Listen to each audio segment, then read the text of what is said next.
प्रतिनिधि तथा अधिकारीगण, विशेष करके चंडीगढ़ के एडमिनिस्ट्रेटर और पंजाब के गवर्नर हमारे बीच है, राज्यपाल और गुलाब चंद कटारिया जी, आपको बहुत बहुत धन्यवाद। आप इस उत्सव में उपस्थित हुए। विभागीय सचिव श्रीनिवास जी, स्वच्छता के क्षेत्र में सक्रिय अन्य संस्थानों के प्रतिनिधिगण, हमारे सफाई मित्रों, देवियों और स्वजन, मैं आज पुरस्कार प्राप्त करने वाले सभी विजेताओं को हार्दिक बधाई देती हूँ। आप सबने स्वच्छता के राष्ट्रीय महायज्ञों में अपना योगदान दिया है। आप सबकी मैं विशेष प्रशंसा भी करती हूँ। हमारे शहरों द्वारा स्वच्छता की दिशा में किए जा रहे प्रयासों का आकलन करने और उन्हें प्रोत्साहित करने के लिए स्वच्छ सर्वेक्षण एक सफल प्रयोग सिद्ध हुआ है। मुझे ये जानकर प्रसन्नता हुई है कि वर्ष 2024 के लिए आवासन और शहरी कार्य मंत्रालय द्वारा विश्व के सबसे बड़े स्वच्छता सर्वेक्षण का आयोजन किया गया है। इस सर्वेक्षण में विभिन्न हितधारकों, राज्य सरकारों, शहरी निकायों तथा लगभग 14 करोड़ देशवासियों की भागीदारी सुनिश्चित की है। निष्पक्ष सर्वेक्षण द्वारा आकलन के आधार पर अच्छा प्रदर्शन करने वाले सभी निकायों का पुरस्कार हेतु चयन किया गया है। इन सभी प्रयासों के लिए मैं केंद्रीय मंत्री श्री मनोहर लाल जी और उनकी पूरी टीम की बहुत बहुत प्रशंसा करती हूँ। इस राष्ट्रीय अभियान में राज्य सरकार ने पूरी प्रतिबद्धता के साथ साझेदारी की है। मैं राज्य सरकारों के स्वच्छता प्रतिनिधियों की भी सराहना करती हूँ। स्वच्छता के क्षेत्र में कार्यरत सभी संस्थानों और संगठनों के प्रतिनिधियों की मैं प्रशंसा करती हूँ। ये समारोह स्वच्छता के जन आंदोलन का एक अनुष्ठान है। मुझे बताया गया है कि आज के पुरस्कारों के क्रम में स्वच्छ महाकुंभ के लिए स्पेशल मिशन अवार्ड प्रदान किया जाएगा।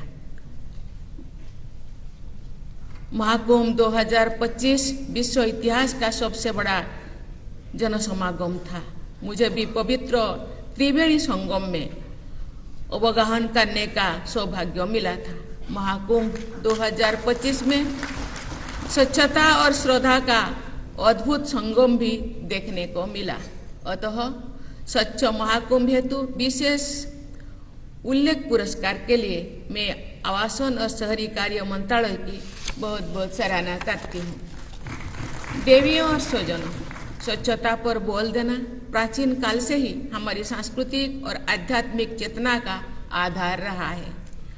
आपने घरों को, उपासना स्थलों को तथा आसपास के परिवेश को स्वच्छता रखने की परंपरा हमारी जीवन शैली का अभिन्न अंग थी।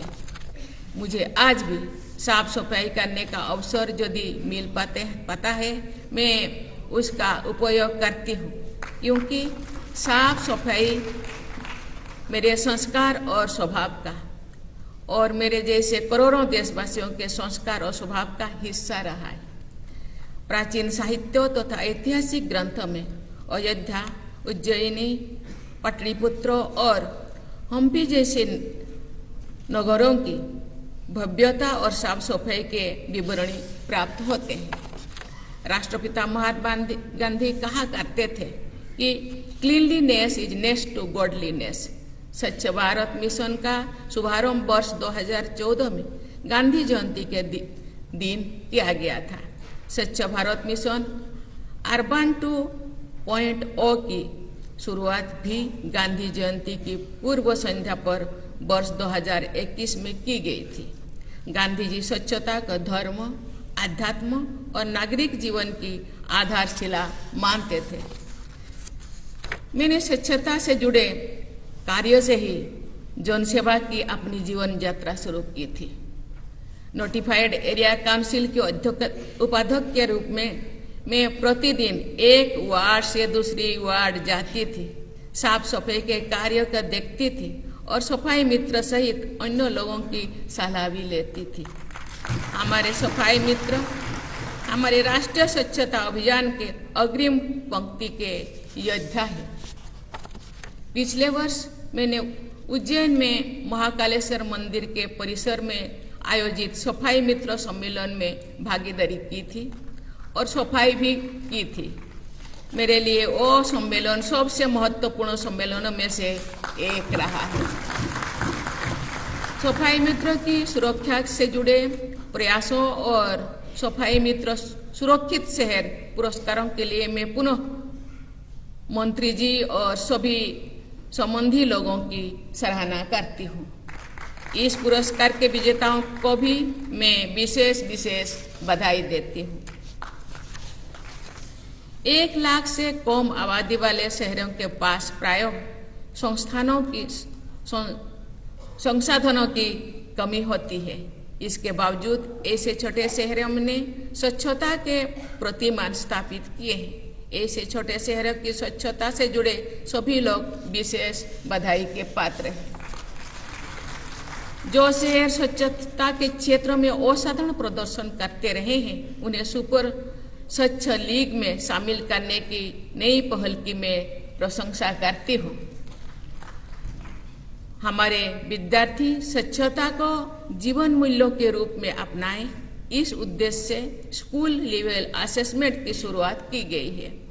इस प्रयास के बहुत लाभदायक और दूरगामी परिणाम होंगे। इस तरह के अनेक नवीन प्रयासों के लिए मैं पुनः आप सबकी सराहना करती हूँ।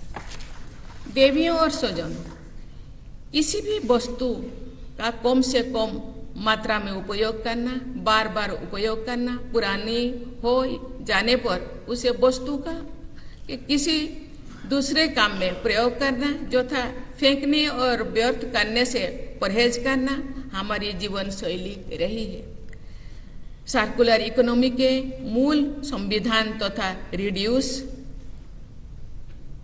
रीयूज, रिसाइकिल की प्रणालियों भी हमारी प्राचीन जीवन शैली के आधुनिक और व्यापक स्वरूप है।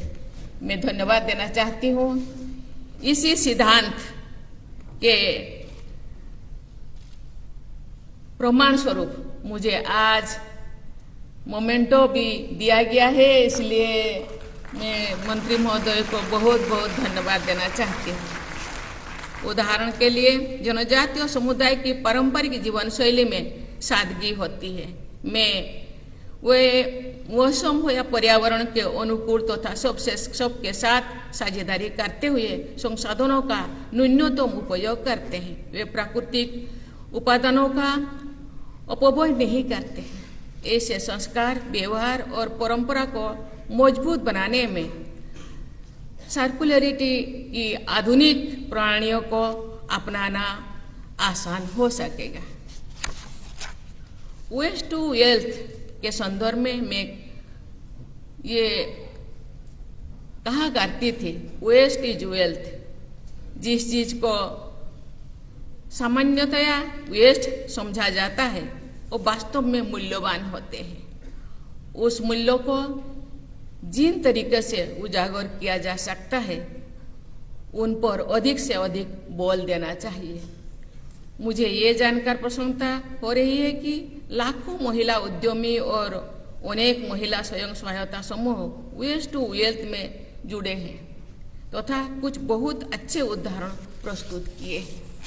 देवियों और स्वजनों, वेस्ट मैनेजमेंट वैल्यू चेन में पहला और महत्वपूर्ण चरण के सर्च सेग्रीगेशन, इस चरण पर सभी हितधारकों तथा प्रत्येक घर परिवार को सबसे अधिक ध्यान देना है। मुझे ये जानकर प्रसन्नता हुई है कि वेस्ट मैनेजमेंट के क्षेत्र में देश के विभिन्न भागों में सफल स्टार्टअप्स आगे बढ़ रहा है। जीरो वेस्ट कॉलोनीज अच्छे उदाहरण प्रस्तुत कर रहे हैं। स्कूल में पढ़ने वाले बच्चे घर के बड़ों को स्वच्छता का सबक सिखा रहे हैं। देवियों और स्वजन, स्वच्छता के क्षेत्र में हमने अनेक उल्लेखनीय उपलब्धियां हासिल की है, लेकिन कोई कठिन चुनौतियां का सामना भी कर रहा है। प्लास्टिक तथा इलेक्ट्रॉनिक वेस्ट पर नियंत्रण करना तथा उनसे होने वाले प्रदूषण को रोकना एक बड़ी चुनौती है। भारत में प्लास्टिक के प्रति व्यक्ति खपत वैश्विक औसत के आधे से कम है। समुचित प्रयोगों के बल पर हम देश के प्लास्टिक एमिशंस को बहुत कम कर सकते हैं। केंद्र सरकार ने वर्ष 2022 में सिंगल यूज प्लास्टिक वाले कुछ वस्तुओं पर प्रतिबंध लगाएंगे। उसी वर्ष प्लास्टिक पैकेजिंग के लिए स्टैंडर्ड प्रोड्यूसर रेस्पॉन्सिबिलिटी के दिशा में भी सरकार ने जारी किए हैं। प्रोड्यूसर्स, ब्रांड ओनर्स तथा इंपोर्टर्स सहित सभी हितधारकों की जिम्मेदारी है कि इन गाइडलाइंस का पूरी तरह पालन करें। स्वच्छता से जुड़े प्रयासों के आर्थिक पहलू होते हैं, सांस्कृतिक आयाम होते हैं तथा भौगोलिक पक्ष भी होते हैं। मुझे विश्वास है कि बहुआयामी तथा समग्र दृष्टि के साथ संचालित स्वच्छ भारत मिशन भी सभी देशवासी मजबूती से भागीदारी करेंगे। सुविचारित और दृढ़ संकल्पों के साथ सभी देशवासी वर्ष 2047 तक जिस विकसित भारत का निर्माण करेंगे और विश्व के स्वच्छतम देशों में से एक हैगा। मुझे लगता है ये आज जितने लोगों को पुरस्कृत किया गया, बार बार एक एक जो राज्य 3-4 बार जो उनके राज्यों के अंदर जितने भी शहर हैं वो पूरा स्वच्छ बनाए हैं और एक बार नहीं बार बार वो स्वच्छ बनाए हैं। मुझे लगता है ये जो 2047 विकसित भारत का हम स्वप्न देखते हैं या उसी दिशा में हम जा रहे हैं, मुझे लगता है वो दिन बहुत ही उज्जवलमय होगा, बहुत ही सुंदर होगा। ये पूरा विश्व इसको देखेगा। इस विश्वास के साथ मैं अपनी वाणी को विराम देती हूँ। धन्यवाद। जय हिंद, जय भारत।